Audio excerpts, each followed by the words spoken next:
This is Nogrind Niki, and she's fed up with everyone clicking trees, clicking rocks or clicking monsters endlessly just to level up. And she is going to prove that it is very much possible to level all your skills without ever having to grind a single click. The purpose of Grindless is leveling your skills through the 5 golden rules. Rule number 1 means no repetitive activities except for those directly linked to quests, bosses, diaries, minigames and distraction and diversions like treasure trails. This also means no mindless killing of NPCs for any kind of loot. Rule number 2 is no repetitive activities to earn money in any way. That means I cannot go to the deep wilderness, pick up some steel armor, hop worlds, pick it up again and use that for money. To make this a real challenge, Nogrind Niki is an ultimate Iron Man. This means I do not have access to any bank and have to work with just my inventory. The other rules will follow as we begin with the most basic quest of all, Cook's Assistant. Cook's Assistant rewards the player with cooking XP, giving our first Grindless XP. Before I'm off to get the ingredients, I first need to get myself a pot and bucket. The pot can be found on the table and I believe there's a bucket in the cellar. Well, I guess there's no bucket here in the cellar, but I am taking these boots. Seeing as I still need a weapon, I'll just grab this iron dagger near these goblins. The first ingredient I need is an egg. Then I'll need some milk and finally some flour from the mill in North Lumbridge. I wanted to buy a bucket in the general store, but I found one in this house. This actually saves me the trouble of trying to get coins to buy a bucket, because at this point I do not have any coins yet and I do not know how to get coins. On my way to the mill, I decided to grab some shears and start the sheep shearer quest. The sheep shearer quest will have me turn 20 wool into balls of wool and will reward me with crafting experience and some sweet GP.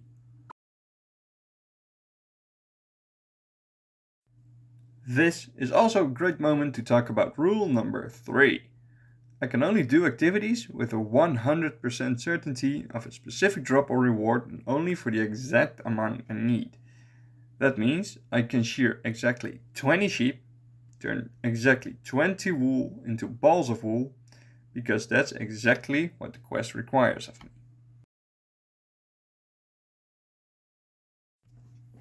This is the moment that Niki will get her first experience since Tutorial Island.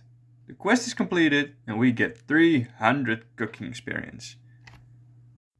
We turn the wool into balls of wool, we turn them in and sheep shearer is completed. We get a wonderful level 3 crafting and some sweet money, 60 GP to start our adventure with.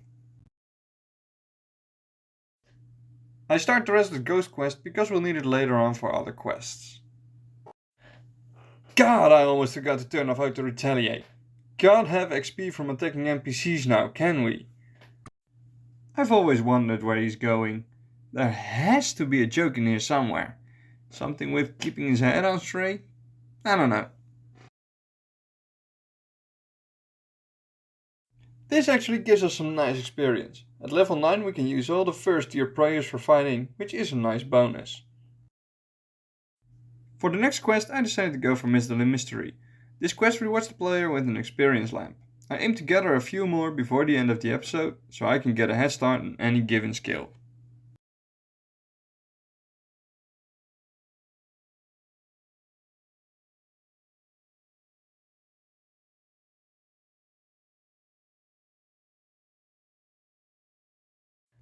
I really enjoy this quest. It feels like a small escape room. I used to be a game host for multiple escape room venues and it's just the most entertaining thing I have ever done. One time I had this guest who undressed while drunk and ran around in his underwear. In the escape room!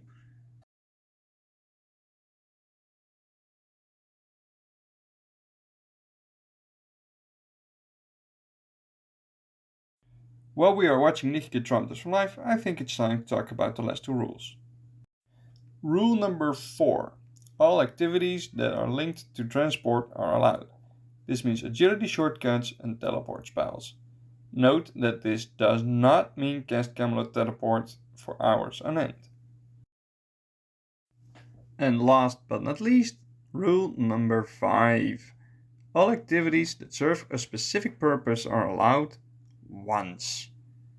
This sounds vague, and that is intentional. For example, I can build every tier of furniture and every room in a player-owned home once. So I can build wardrobes to keep my stuff in. When I am in need of armor or weapons, I am allowed to create one piece of each slot every time I need it and do not have it. These are singular activities and will not collide with rule number 1.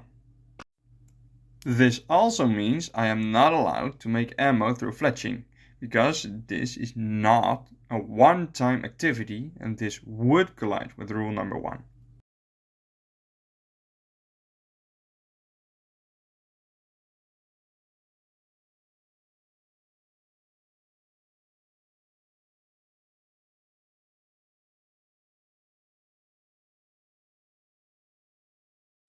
We're finishing up Mystery, and as a reward we'll get some crafting experience and 3 uncut gems.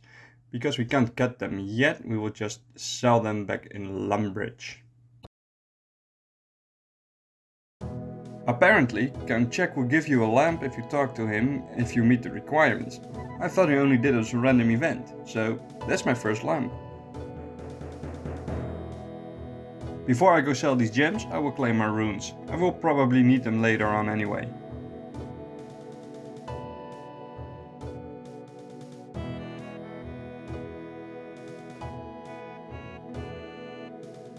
Off screen I completed X marks the spot, which gave me an antique lamp.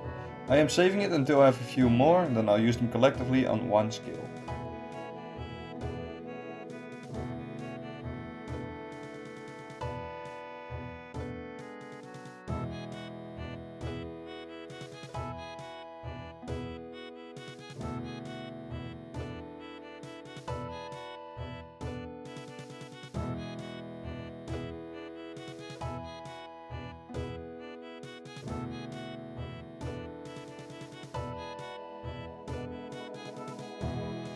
Now that I have started Witch's Potion, I can talk about combat.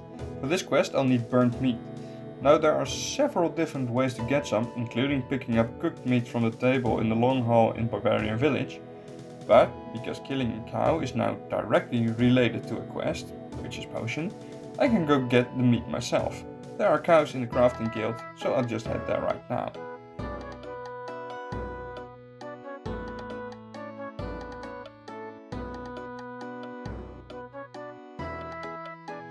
I drank the Foul Potion to complete the Witch's Potion.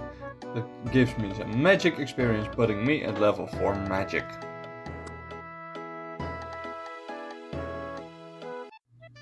Now I want to do something I have never done before. And I mean it, it's true. I have never done the Client of Nogrind. But apparently it gives me 2 antique lamps. And like I said earlier, I want to collect a few of those lamps. So let's go and do this quest together.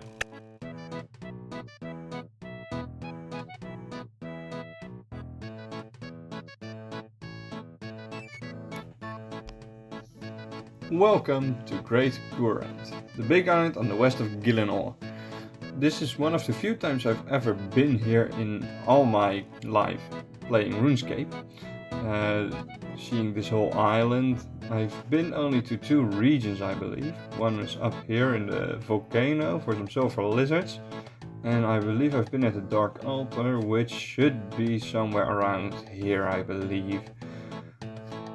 So I guess it's time to go explore the rest of the island, and I was told that Client of Nogrind actually takes me through all the cities. So that's what we're going to do. We've spoken to this guy who told us to go get some feathers to use on the enchanted scroll to make an enchanted quill. Whatever we write down on this scroll will be written down for the client as well, somewhere far away. Before I can do this, I will need to see where I can get some feathers. And I've seen that this is something like a farm area. So I'm going to check out if there are any chickens or feather sellers around here. So let me go and check that out.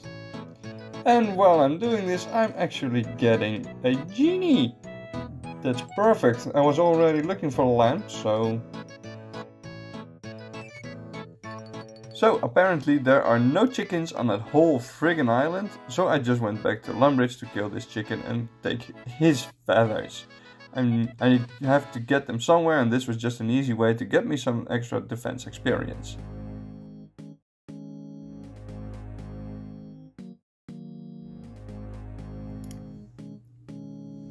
So we went back to Nogrind and we used the feathers we got from the chicken on the scroll to get ourselves an enchanted quill.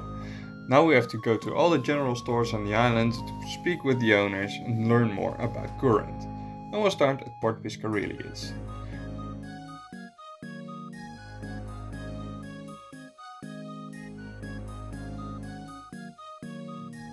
The first general store owner is apparently called Leans.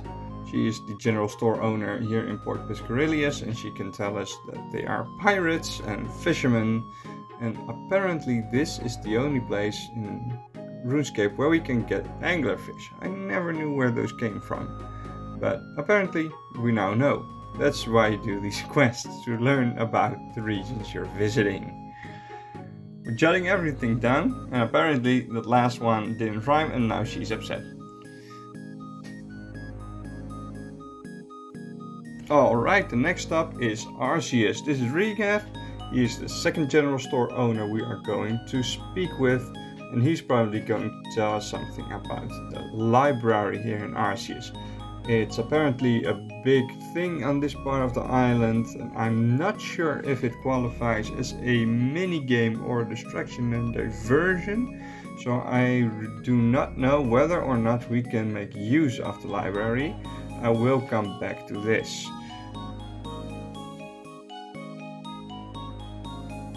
And when we ask Regath what there is to do in Arceus, he starts telling us about the Dark Altar. The Dark Altar I know you can use for resurrecting heads of giants and demons for prior experience. And apparently this is something the client of Vios is very interested in, because it apparently hurt us.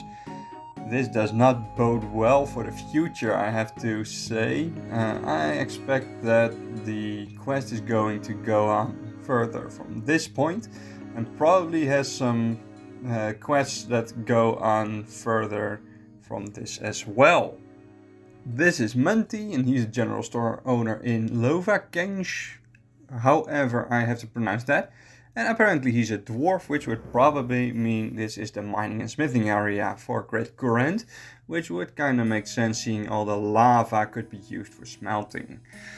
He is saying that they do indeed make all the armor for all the guards on the island, so like I said, and he's talking about dynamite. That's, I believe, one of the parts for one of the mini games, blast mining, I believe. We will see that further on. Whilst going down to Shazin, I found out this store apparently has a wizard head and an orange dye on display. Now the wizard head is not something I really need, but it does look cool because it's black, so I'm just taking it as my first hat. The orange dye will come in very handy for the goblin diplomacy, meaning it saves me getting a red and a yellow dye, saves me a lot of time. Now looking at this black wizard hat, it really looks cool, and apparently if I open the store they also sell capes and leather bodies, which I can really use. I'm going to take the yellow cape for now and buy one leather body to have something of armor on me. No, I'm not going to take anything else right now. Don't need the black skirt. Whoa, look at this. Ain't this perfect? Looking great. This is the outfit I've changed. Wait, did I just see my hair clip through the wizard head? Yes, it does. My mohawk is clipping through the wizard head. Now that's awesome.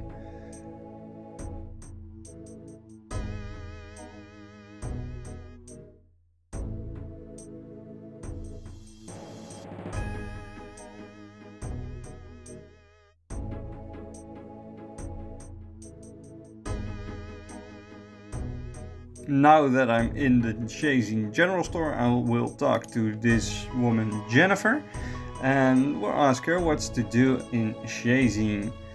And like I said, I have no idea. I do see a lot of trees, and I believe the Farmers Guild is somewhere in this area. The Farmers Guild is not specifically a mini game, distraction or diversion, so I don't think we will really spend a lot of time here in this area. Doesn't mind, we'll come back here probably for a lot of quests, and if we don't, there's no harm done. Moving on to the fourth and final general store. This is Horace in the Hosidius area. I really do not know anything about Hosidius. I believe it is a farmer's area. At least they do not have chickens, or else I didn't have to go back to Lumbridge for my feathers. But other than that, I really do not know anything about it. Apparently they do have farming patches, and I believe they do have the mini game for farming here. I believe it's called Tide Farm, and because it's a mini game, we will probably come back here a lot more, because it's probably one of the few ways for me to train my farming. I do not know what the rewards are. I will go in depth to those the moment I am really going to play the game. I sold my remaining feathers to the Port Piscarilius general store, and I returned to Vios. Vios told me to take some orb and bring it to the Dark Altar. I do not suspect this is going to go very well, and as I expected, the orb breaks in my hands, and this is very much a precursor for many quests.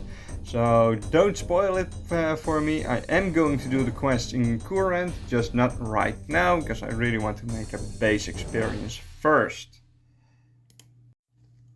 And of course, talking to Vios, we find out that Vios did not know we were doing a job for him, which will only mean he has probably been possessed by something or someone.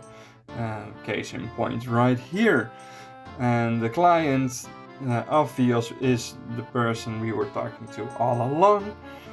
And it means we just did something very, very evil, judging by the eyes of Vios glowing red. Well, this will be something to look forward to. I am really curious to what this storyline will bring me. This will conclude our quest, and it means I get 2 extra antique lamps, setting our set to 5.